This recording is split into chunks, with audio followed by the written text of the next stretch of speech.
Hello, everybody. It's Bridgett Battles here, author of Beauty and Her Battle and Style Strategist. Welcome to another segment of Coffee with Bridgett. And I have to tell you, the dialogue keeps getting better and better and better and better. And so I'm super excited about tonight's guest. At the beginning of the year, I created another pillar within my company called Diversity and Inclusion.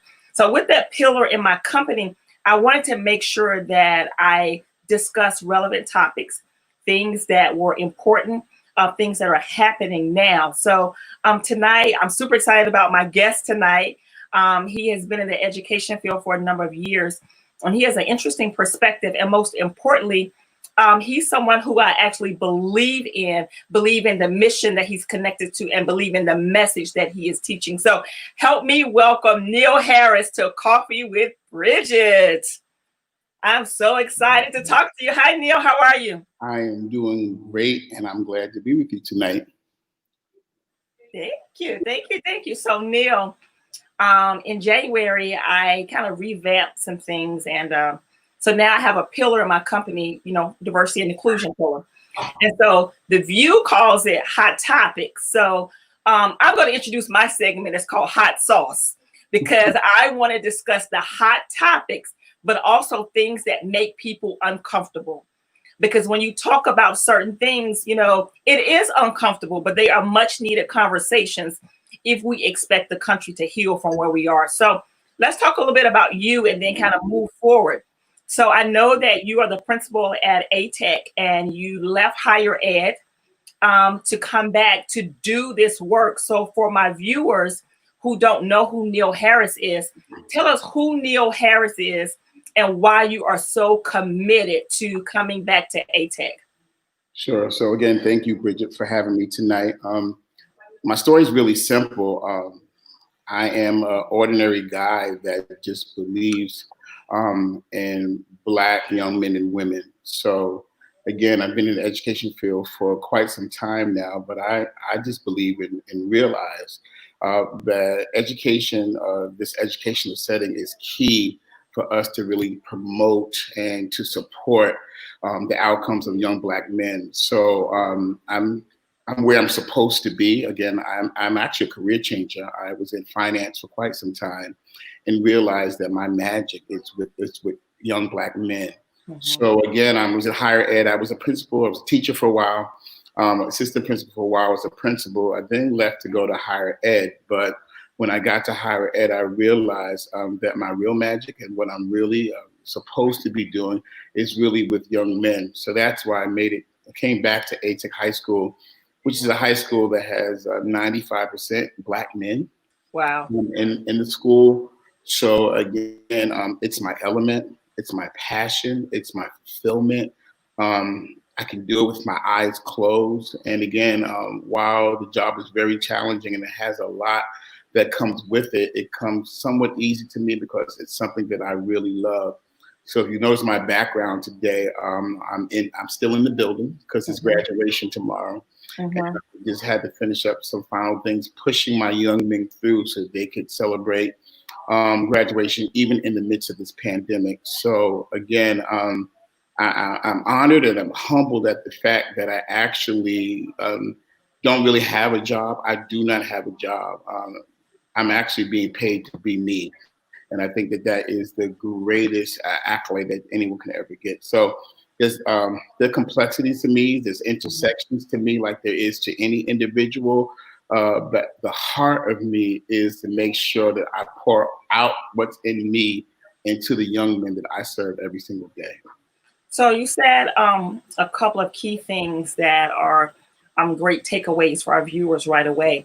The first thing you said is that you're being paid to be you. And that means you're showing up every day as your authentic self. You're really operating not just in your passion, but in your purpose. And I think that's important when you are committed to the type of work that you do. I can tell that this is embedded in the very fiber of who you are. So now, given our current state, because, we've had the pandemic, and we have had to make, so many, pivots and shifts now. So tell us, as a Black man, how are you handling the protests and the pandemic and still, juggling, operating in your purpose and your passion? Right. So I really feel like there is this like bilateral thing that's going on with us. We got hit with the pandemic first, right? And we all know the disproportionate rates. Again, I work in New York City. I'm born and bred in New York City. So this is the heart and the fiber of who I am. And New York City have been labeled as the epicenter of the pandemic. And what we're noticing is something that's really not new, but that disproportionately Blacks were dying because of the pandemic, while there were zip codes in New York City where no one was dying from the pandemic. So again, it just points back to what we've been talking about, which is this systemic issue of access to healthcare, this systemic issue that there are some that don't matter as others matter. And then coupled with the pandemic, we then had all the racial warfare or these racial issues that have been going on in our country for over 400 years begin to surface again. And it almost seems like this culminating event where the two begin to clash together and people really couldn't take it anymore. And people really had enough. For this time, for me, it has been problematic. We've been working remote learning with students for the last 3 months, something that we've never done before. But what I've used this time for is to be very reflective. It has caused me to really reflect and kind of re-energize my purpose. The Urban Mosaic Center for Social Justice, which I started a few years ago, that is what our purpose is to make sure that our social justice plight is now integrated into our community. We live in homogeneous communities, and many times we don't get the information, we don't get the knowledge that we need to understand systemically what's going on. And even if we can't change what's going on systemically, what we can do is if you don't change, then you build your own and you create your own and you become innovative on your own. But the problem is with many is that they don't even know what's going on out there, and they don't know what the wiles and the ills that are going, the isms that are going against them. So I just feel that whether I'm in the school building or I'm outside of the school building, I owe it to my community. I owe it to every Black person that I come in contact with is to begin to give more knowledge and more insight, have more dialogue, have more conversation, so that we at least are really aware of what's going on. And even if things haven't changed, if things don't change, then you become the change. And I really feel that that is my catalyst and the message that I try to give to everyone that I come in contact with. So how has it been you giving that message to the students? Because, after I watched the George Floyd, video, it took me a few days before I could watch it. And what I did was I had a conversation with my nephew who's 12 years old. I had a conversation with my nephew who's 18 years old. And I had a conversation with my brother who's 40 years old. And because I wanted to hear from 3 different perspectives. I know how I felt, but as a Black man, I wanted to hear how they felt. So I know my message that I had to them. So what is the message that you are giving to the students that, you are a mentor, that you are empowering, and that you are helping prepare them for this world? So I think the message that we send to students is that you matter. And not only do you matter, but you are someone. And despite everything that's going on around you, there is hope. I think what is missing and what this is all about is us really making sure that our young people have hope. Hope is the one thing that, things don't work out today. That's one thing. But hope says that if they don't work out today, they can work out tomorrow. And when our young people said, first they was in a pandemic. Then they see what happened with George Floyd and Ahmaud Arbery and all of them. And Breonna Taylor. And Breonna Taylor. And, the cop is just getting arrested. But, the law got passed before that happened. So, it's a very much delicate situation, but one that needs to be addressed. Right. And the one thing they all have in common is that they were Black. and they weren't doing anything that should have resulted in their death. And of course, we have the other list of names as well, where we see this is happening. And again, we as Black people who are in this country no longer can remain silent. I want to produce a bunch of activists, not just people who are allies. Allies tend to be silent at times, but I'm looking for a group of people who want to get into motion and into action and not just talk about it, not just cry about it. Yes, not even just pray about it. A group of people that realize that it should prompt us and move us into action. Action in the polls, action in government, action in making sure that we reach positions of power so that we are not always taking orders, but we are also ones that are orchestrating and we are ones that are creating. So that's something that's not taught in the Black community, and it's not taught in the Black community intentionally. Because most of the jobs that we prepare our young people for are for manufacturing jobs. We teach them how to be workers. But here at ATEC, and what I teach young people is, it's fine for you to be a worker, but I need you to be a creator. I need you to be an innovator. I need you not just to make somebody else's dreams come true, but I need you to make your dreams come true. And that's what we talk about here. There's a term called existential crisis.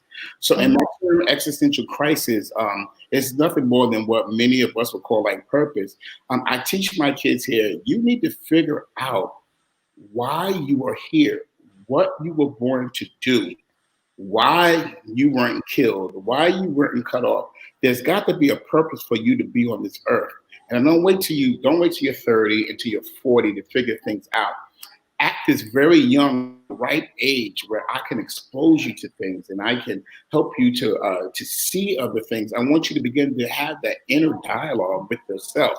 And guess what? It doesn't have to be a binary choice as well, because you have to understand is that you can change your mind and you could think differently. But the fact that we even teach young people how to be critical thinkers and how to really think about what they want to be and what they want to do and what's in them and what are they good at and what are their desires at, that's half the battle. Most of them don't even reach this place because already before they get here, their dream have already been stomped out of them. Their ability to dream, you need to have exposure. To dream, you need to see, and it needs to be far beyond the TV, far beyond what we see in media.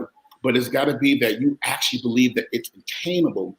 We have young, unmotivated young Black men because they don't see any vested interest in education.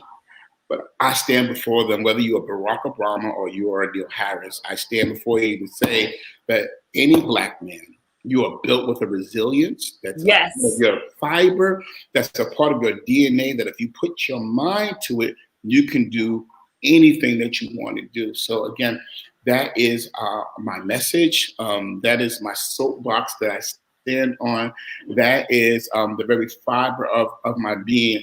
It's in my speech. It's in my actions. It's in my love. It's in my empathy. It's in my caring. It's in my discipline. It's in every part of my fiber because I wouldn't do this if I didn't believe in it. It's not about money because education doesn't pay you all this money, but it's all about that at the end of the day, I have to be able to sleep with myself. The only person you have to sleep with every night is you.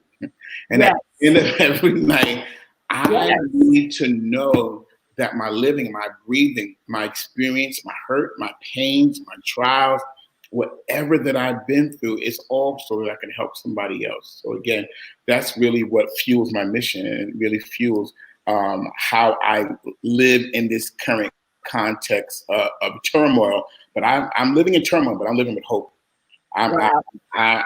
It's not done. I'm still alive, and as long as I'm still alive, I still believe that change is possible. There's so much in that to unpack, because as a creative and as a visionary, as a leader, as a planet shaker, as a change maker, I thought about so many different initiatives that are tied to what you just said. And so I also thank you, Shamika. Shamika says, thank you guys for having such a real conversation. That's what we want. We want to have real conversation. We want to have real dialogue. And these are the conversations that have to be had, and they have to be ongoing conversations. They're not one and done conversations. They're ones that we have to continue over and over talking about. So also added with, your love for education, and what you're doing at ATEC. A few years ago, I had the opportunity to really partner with you through Urban Mosaic. And, I am just in awe of, the impact that Urban Mosaic has made and is still making. But one thing stood out to me more than anything, and that was not just your commitment, not just your love for what you do, but I got a chance to see the students who you have helped and to see them come back. So I got a chance to see the harvest of some of the seeds that you have shown. So for my viewers who don't know about Urban Mosaic, can you give us a little bit about Urban Mosaic? And can you talk to us a little bit about John? Because John is like embedded in my mind forever. So can you please share that with my viewers? Because I think that is so important. Sure. So Urban Mosaic, that was kind of birthed out of, if we understand what a mosaic is, typically if you take broken pieces of glass, that is the foundation of a mosaic. But when you apply the right amount of pressure to broken glass pieces of glass, it becomes a mosaic. So again, many of us and many of our children, many of our kids, many of us, we're fractured pieces of glass. But when you apply the right amount of pressure to the glass, it becomes something beautiful. It becomes a mosaic. So that's how I got the idea and the name for our center, is because I want to deal with, I'm one of those.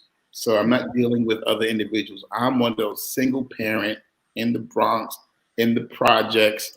Mother died when I was 17, before I could graduate from high school. I'm one of those fractured pieces of glass that the right amount of pressure, it didn't break me further, but it turned me into a mosaic. So that's how we got the name for our Center for Social Justice, because we're going after broken pieces of glass. People that have broken lives and broken egos and broken relationships and broken situations, that if we apply a right amount of pressure, and the pressure, I believe, is the right amount of love. Is get your arms around broken people, and if you hug them just at the right place, you don't break them, you turn them into something beautiful. So that's how we got the name from Urban Mosaic. And I got this from one of my students. And again, as you first stated, I've been teaching so long that my kids are having kids. So now not only am I pops, I'm grandpops. So I watch, through Facebook and through social media, my kids that I taught on Father's Day. Bridgett, I'll just share with you. One of my kids told me, "Happy Father's Day. You were more than a father than my own father." And again, that's not about celebrating me, but it just shows me about the fact that I love these kids like they're my own kids. I take them to the hospital. I make sure they eat. I make sure they're okay. And again, it has nothing about trying to win brownie points, but I know what it's like to be left behind, and I know what it's like to be without. And I would have been much further along had I had a me in my life. So again, talking about John. John was one of my students in high school. And let me just say this too. Take your time with John, because I don't want you to leave nothing out, because this is important. Somebody needs to hear this.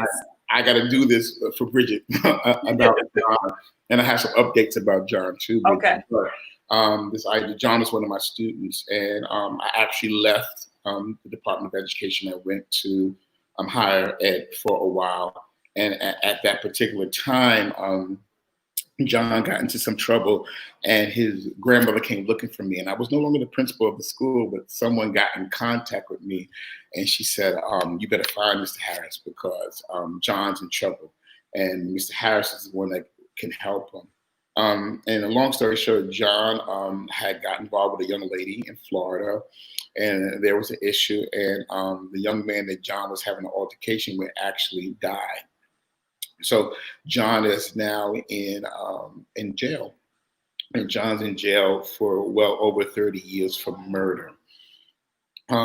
As I got the call, again, of course, I'm immediately trying to figure out what I can do. I fly to Orlando, and actually, Bridgett, to be very honest with the story, I happened to be in in Orlando when I get the call that John is in jail in Orlando. So it was Wow. purely a divine connection, coincidence that I'm in there. I go to see him, and at that time, I find out he's in jail for murder.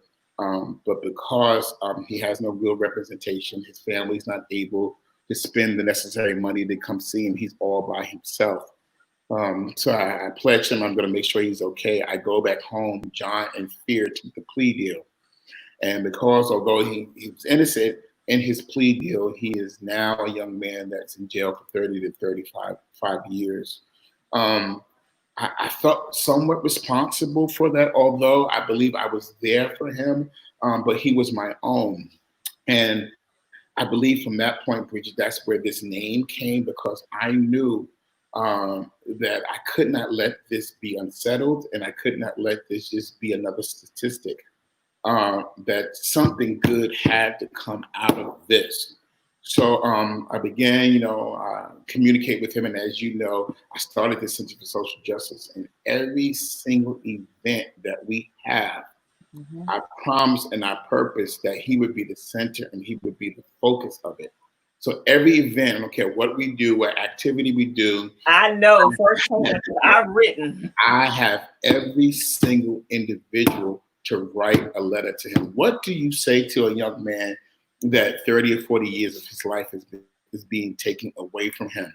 And I want it to be more than keep your head up and hold on. I don't want it to be hyper spiritualized. I'm praying for you. And like, what do you tell him? And it kind of constrains and makes the individuals there to really think about what can you say to this individual. And as you know, Bridget, by us writing these letters to John, what he has shared with us is that we've given him an extended family. And this is something that I didn't know, I haven't been incarcerated like that, but he says that the one thing they look for, you think they look forward to commissary. It is not commissary they look for. They look to find out that they haven't been forgotten. Yes. They long for a letter or something that would just let them know that they haven't been forgotten. So this, who is my school son, is catalyst, the fuel, the passion that causes me to do the work that I do. And I told John, just because that you are incarcerated, your name is still going to be powerful and your name is still going to be great. And I'm going to still make sure that you are going to be a life changer, even if temporarily you are still behind bars. So again, that was the impetus. That's the fuel. We're still in contact with him. He's because there was some funny business with the whole case. He's now back in Orlando, and now they're looking at trying to get him some legal help so that they can retry the case. And as they retry the case, there is a possibility, of course, we're praying and we're hoping that his sentence will be overturned. But again, it just speaks to the plight of the Black man. You don't have money, you don't have resources, and you don't have access, that you succumb to the system. But again, I work every day, I fight every day, I live every day, I breathe every day, that every single Black man that I come in contact with, we both will be better. So it's not about what I'm just doing for John, because John is doing something for me too. You know, he helped me to realize who I really am and who I am really supposed to be.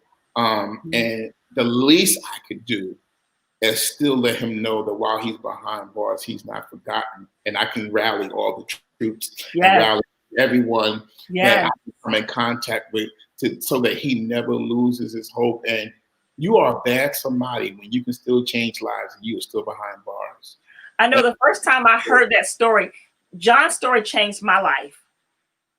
And even, the first time, when I wrote John, the first time we did it, Urban Mosaic, it caused me to think.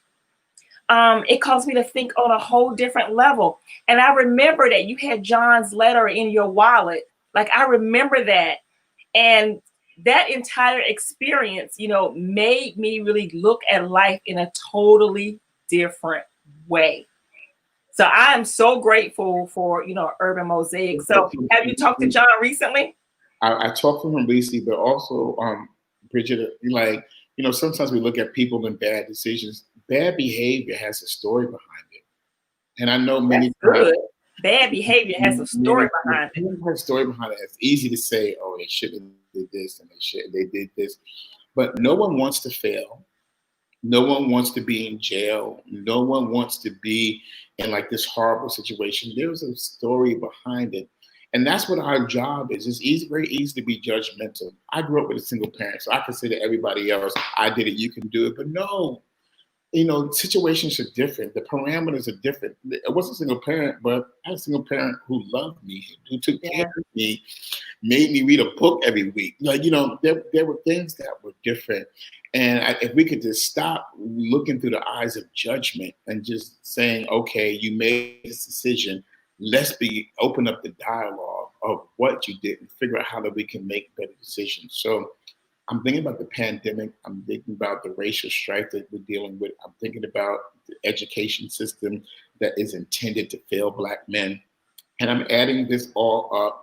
And I'm going to say that you're not going to just sit here. You're going to do something about it. Yes. And that's what my goal and that's what my purpose is that you really got to do something behind it. So again, I don't know anything else to do, anything else at this point in my life is to make sure that I'm actively engaged in making sure that whoever I come in contact with, that I'm able to share more love, share more knowledge, share more truth, and ultimately share more hope.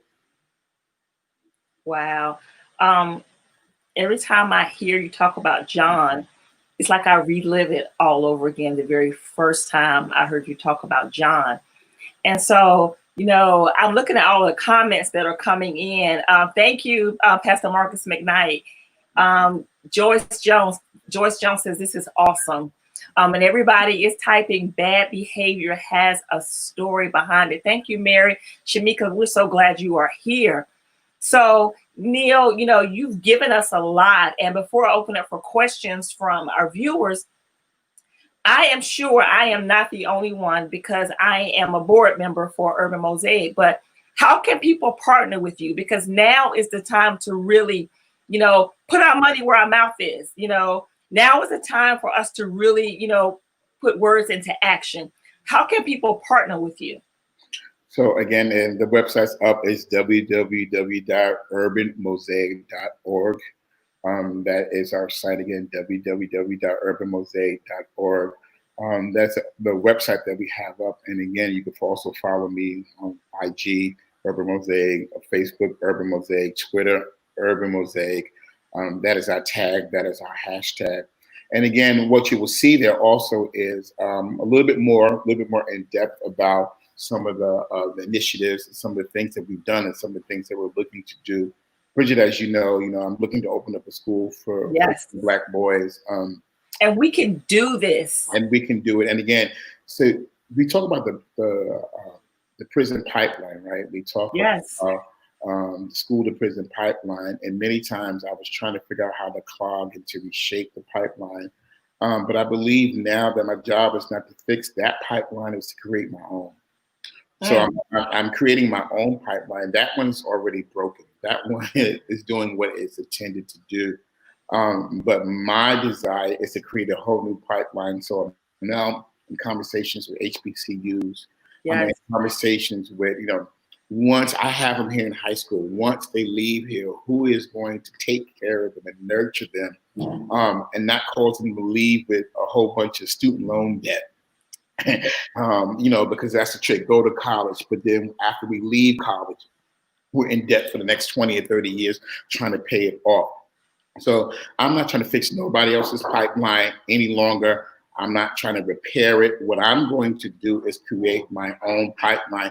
And once you create your own pipeline, you can have your own conditions as well.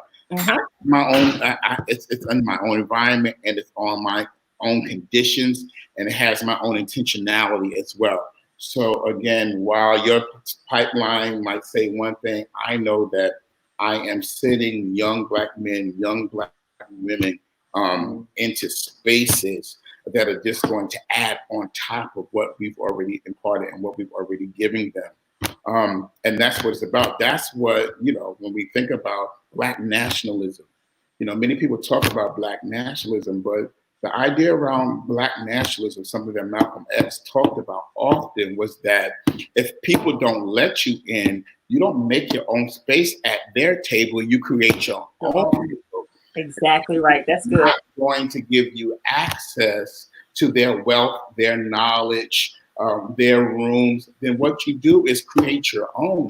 So again, we don't need other wealth and other places of wealth. What we do is to begin to create our own, and that's the spirit that we have to cause to be rebirthed and emerge inside of our young people. Is that okay? This is what's going on over here. You don't want me. I'm good with the fact that you don't want me.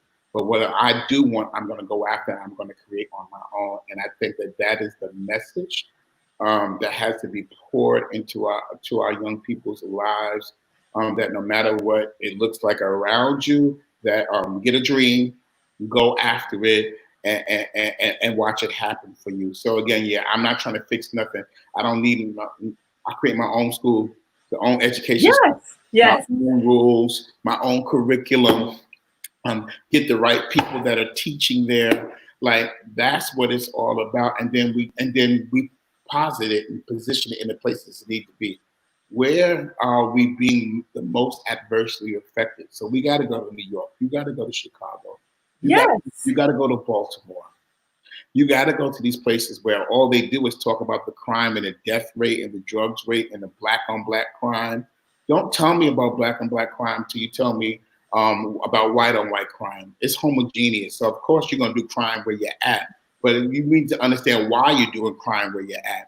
If you never give me a leg up, if you never give me access, then of course I'm going to resort to crime because you're not giving me a means by which I can get it legally. So again, we don't want to have these type of conversations, but again, that's what my job is. And although I work in a public school system, I'm doing it in the public school system with the constraints that are in the public school system. It's not a charter school. It's not a Christian school. Because guess what? Most of our Black kids ain't going to make it to the charter school, and they're not going to make it to the Christian school. I got to be positioned in a regular old New York City public high school in Brooklyn, New York, where all our kids are below the poverty level, and show them that with it's not about lack of resources, lack of funding, with all of that, it is still possible and you can do it. This is good. This is good. If anybody has any questions, put your questions in the comment area and we'll start answering questions. But I wanted to talk about one other thing. Please be sure to like this video, share this video. We want to make sure this message is getting out. We definitely want to make sure this message is getting out. So I know that we've done scholarships in the past. And so I want to know, do you have a plan, or can you come up with a plan and give it to me so that we can start putting it out to raise money for scholarships, so that we can start really, helping you build this pipeline. As part of my diversity and inclusion pillar with my company, I want to be a supporter. So let's create a scholarship. Let's do something because we want to further this mission. So when we at infancy stages of Urban Mosaic, I had named, as you remember, at our gather and at our event I had named certain scholarships. Like, of course, you can never forget your mom, right? So your mom is always very near and dear to you. And again, I really believe that I am who I am today because of that, what she's put inside of me. So we have certain individuals that we set these scholarships up for. But again, my goal is not only to support in scholarships. So of course you go to urbanmosaic.org and of course people can help us with the scholarships. But again, it's added to the scholarships is this idea of you being really somewhat clear about who you want to be, what you want to do, how to navigate college, how to be successful in college. College is another system. So it's very scripted system that you do certain things certain way you can be successful. But just being scripted doesn't also unleash that inner side of you that causes you to just be great.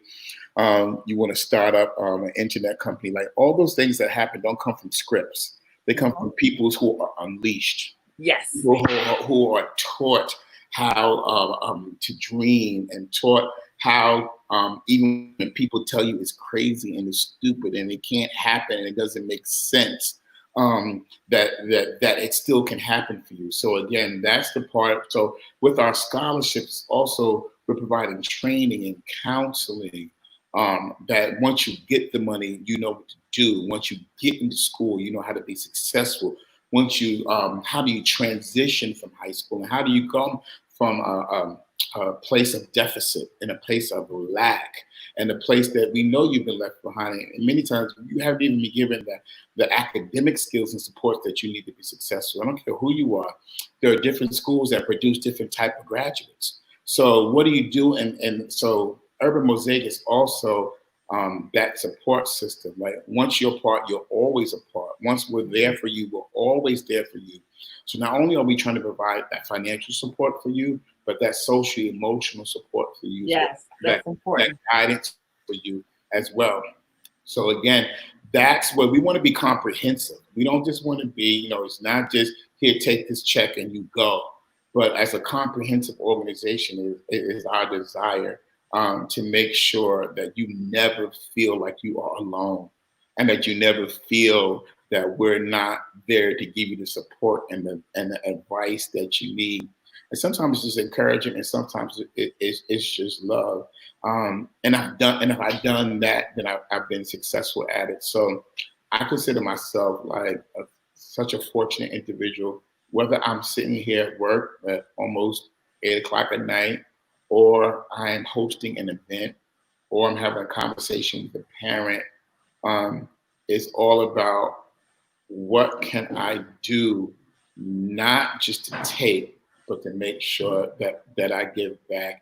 And Bridgett, to be honest, for the rest of my life, this is exactly what I really feel I'm purpose and positioned to do. I came through. I'm gonna help as many people. I'm like the black male Harriet Tubman. When you get through, it is malpractice for you to get through and not help somebody else. That's good. It's malpractice for you to find your way. It's malpractice. And not help someone else to find. Wow, that's powerful. Malpractice. And I'm not gonna be guilty of that. As long as I got breath, I'm going to continue to do what I'm doing. So yeah, so it's the scholarships, but again, it's a comprehensive approach because money solves most things, but sometimes you need all things as well.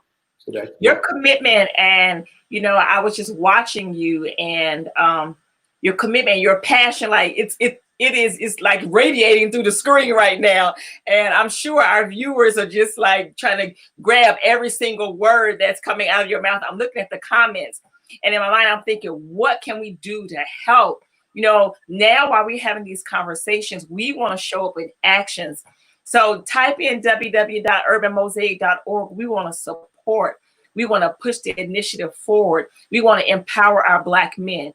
We want to create our own platform, and we want to make sure that we are not being guilty of malpractice. Wow. We don't want to be found guilty. We all have a gift. We all have skill set. We all have technical skills. There is something that we have that we can give. And that alone is enough to make you sit and think, to say, what can I contribute? How can I contribute? How can I be a part of the solution? What can I add? So if you have any questions, for Neil Harris, please, by all means, put your questions in the comment section. We have just a couple more minutes, but we're happy to answer your questions. I see we got a lot of people that are joining us. So we are broadcasting live on Facebook and on YouTube tonight. Kathleen Moore says, a phenomenal testimony to the impartation and change you are making in so many lives. Wow. Wow, wow, wow. Yes, sleep by myself. At the end of the day, you got to be able to sleep peaceably. You don't want to be Bridgett, when I said that, people think I'm not anti-marriage. I'm not saying that, but if we live in the reality of it, You choose. If you want to be married, you're married. And if you don't want to be married, you don't want to be married. But at the end of the day, the one person that you will always sleep with will be yourself. And I think that that's what's so important for us. Like, you have to live with you, to thy own self, that you're like, you have to be able to live with you. And, you get older, you go through a pandemic, it creates, a certain concept for you. Like, now let me look at what is my purpose in life, and like, why am I still here? What am I doing? What am I not doing? We love to eat. We love to go out to eat. We love to have fun. We love to do all these other things that are wonderful. But at the end of the day, I say this, Bridget, and again, some might think that this is a little pious. It's not pious. I need somebody at my funeral. Yes. To get up and say that this man that is gone made a difference in my life. That's what I need. Above everything else that goes on, I want to know that I've lived my time and I lived my days, that somehow I was able to help someone, not just have a good time, not just go out to eat, not just live in the pleasures of life. And I'm not coming against any of those things or saying any of those things are wrong. But at the end of the day, I could have been dead a long time ago. And the fact that I'm still here, I'm a Black man. I don't have to be in the position I am. I don't have to have the education I am. I don't have to have the family that I have. I don't have to have anything that I have, the friends that I have. I don't have to have anything that I have right now. But because I have it right now, whatever time I have left, there's a statement that says we only have 30 summers left. Mm-hmm. And Bridget, if you think about, I don't care what age you are, when you look at life expectancy, 30 summers is not a long time. It's not. So we're in summer right now. So if I only have 30 more of these, then what am I doing? Right. How am I making sure that they count? Am I just hanging out and having fun? Or no, 30 summers is not right. And that's if we have 30. Wow. Right? Wow. So if I only have this left, then I gotta make sure that I use it wisely, and I do what I know I'm gifted to do. And that's why I don't find it hard talking about this, because you're right. It comes out of my very being.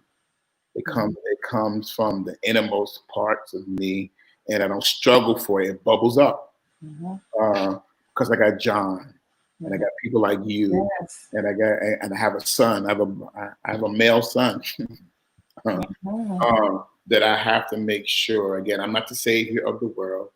I'm not here to. I'm not going to fix everything and fix everybody, but we're going to be better because we was together, and that's what the ultimate goal is.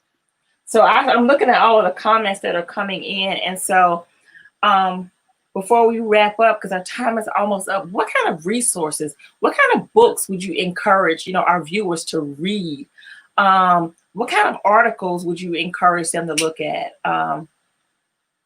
Which I'm actually going to share a few of them on my website, because over the pandemic, we've been locked up. So what I've been doing, I have a stack of books on my list, but the one that I'm currently reading now is Black Appetite, White Food.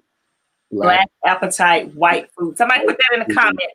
Black Appetite, White Food. And it is by a colleague and a friend of mine, Bridgett. Actually, met her, Dr. Jamila Lai Scott. And again, I'm doing my job now, not just to be angry and not just to be motivated, but also to be educated. And I think even in this movement that we're currently dealing with. Wait a minute. Because I just processed that. Wait a minute. Not to be angry and not just to be educated, but motivated. Is that what you said? Give me that back again. Not to be angry, not to be motivated, also to be educated. Yes. And again, I went to school, and I have it has nothing to do with all the degrees that you have. But there's stuff to learn here, and not to jump on the bandwagon. We got to be careful as Black people that we don't just go with what sounds good and what hashtag is present and what the crowd is doing. And I don't come against the crowd, but I can't just be a follower and I can't just be a groupie. I have to internalize it myself. What motivates us and fuels us is that you have to have some sense of internalization of what's really going on. So that's why I constantly find myself grappling with and being agitated by other readers. I'm reading another book by a Republican Black congressman, and many might say, "Oh, you're reading with someone else." Oh, well, that's it. And I constantly find myself in a series that's on YouTube where talks about the Black nation and Louis Farrakhan, and I'm listening to him, and I know that it might be tabooed by many people that I have to my diversity, that I am diverse into some of the things that I listen to, and it's not because I'm swaying in my faith. It's just that none of us know it all. We all see partially, and there's other wisdom for us to get out of this. I also just came back from India right before the pandemic broke out, and I was talking with Hindus. And again, people might say, "Oh, what were you doing?" But in my dialogue with people who don't believe necessarily the way I believe, I found wisdom and I found counsel. And I think in this craziness that we're dealing with through the pandemic is going to require us to break down some walls and require us to be bold enough and diligent enough to talk to people who are not like us. And we good with our own. We good where we all look alike and we all feel like, we think alike. But part of what I think the answer is for us is not just being in our little concentric circles, but it's really for us to be able to speak into dialogue. And when you dialogue, just know who you are when you dialogue. No one can sway you and convert you when you know who you are when you dialogue. I'm not coming for you I'm not dialoguing with you so you can give me my identity. I'm dialoguing with you so I can understand a little bit more about you. And the more I understand about the people that I might come in contact with, which I work in a school, all day I deal with so many diverse people, diverse beliefs, diverse languages, fussing, cussing. Like, I told you, I work in a high school with predominantly all Black boys. So it gets lit in here. It gets turned up in here. And I am still who I am when I tell you better respect this house. It's our house. I don't say it's my house. It's our house. Respect this house. Let's do what we got to do. So again, I admonish you, and I'm gonna put some more on our website. Like read. We had a lot of time on our hands. We stuck in the house. Like read and don't be afraid to read things that don't always agree with you. Don't be afraid to read things that don't always compliment and co-sign you. Don't be afraid to read things that might push your thinking or have you questioning things. That is not a bad thing. That means that you're stretching your mind and you're stretching yourself so that you want to be more rounded and more whole, so that you can deal with all different types of diverse people. Diversity is the big word now, and I compliment you on that.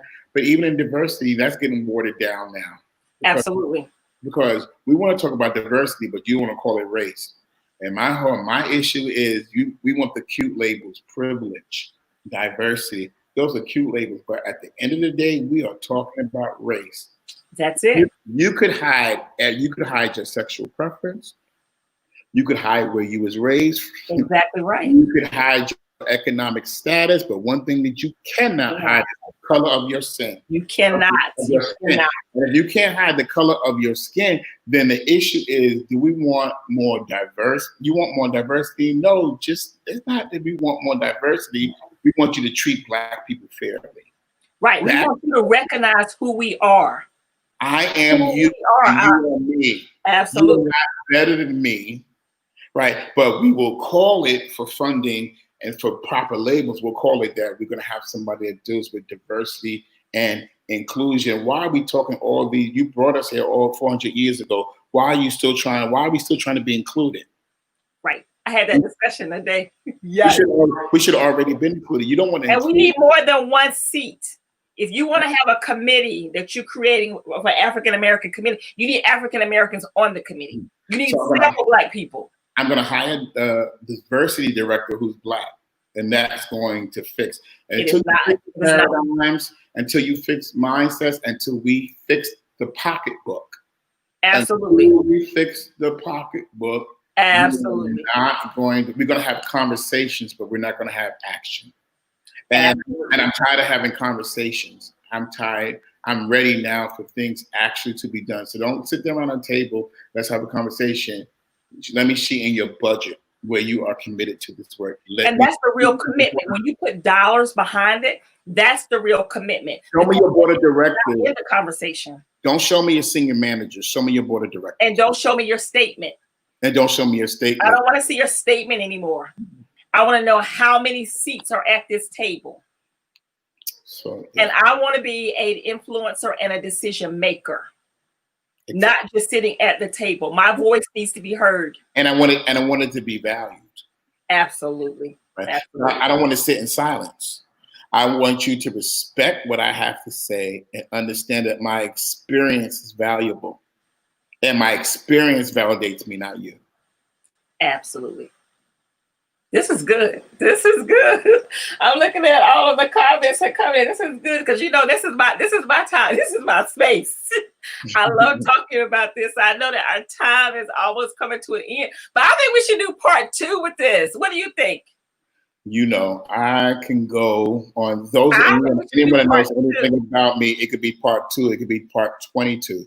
Yes, I want to continue with this discussion. This is who I am, and something that I love. I love talking about. Mm-hmm. Again, it flows for me because again, it's kind of like my life force. Mm-hmm. And again, I welcome this at any time. Yes. Your guests. Any other individuals that want also to be a part of this, I'm just willing to. And again, I don't think I know everything, and I don't think I'm right about everything. I'm teachable. Mm-hmm. I'm teachable, and I have a job. I'm a pusher. Yeah. And I don't push drugs. I push people. I don't push drugs. I push lives. I don't push drugs. I push dreams. And that's what I do. As long as I got breath, that's what I am going to do. So I think we need to blow Coffee with Bridgett up. We're gonna have coffee. Yes, I'm looking at the comments. Yeah. I've seen several people say this is excellent. Part 2. Somebody else said this, part 2. Yeah, I think it's a part 2. And then somebody else said, Shamika said, I got the serious church face right now. This is good. Yes, part 2 to part 22. Yes. So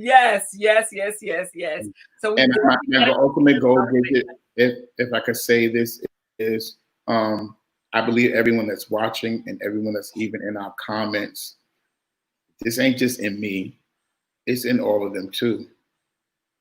It's in all of us. That's why we're connected. Like that's why this interests us. And I'm not the only one doing it. You doing it, and most of these people that are on this on with us today, they're doing it well. So we got to create this space where we encourage each other. I'm not bigger, I'm not lesser. You doing it on the east, I'm doing it on the west. You doing it in room 104, I'm doing it in room 303. And that's what it's about. And it might seem like it's fractured. It might seem that we're few in number, but we're not. We're not. Trust me, there's more of us that are really, really sincere about this.